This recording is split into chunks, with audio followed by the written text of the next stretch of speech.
অনেক দিন পর জমিতে আসলাম, আর আমাদের জমিতে ফুল লাগিয়েছে, তাই আর কি আমি দেখছি।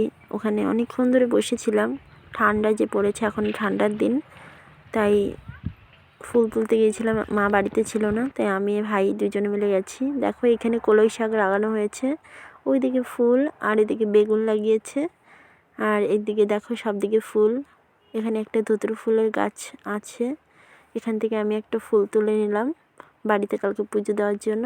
তো এখানে দেখো ওই যে ওইদিকে দূরে আমার ভাই ফুল তুলতেছে, আর আমি আর ভাই দুজনে কটা ফুল তুললাম।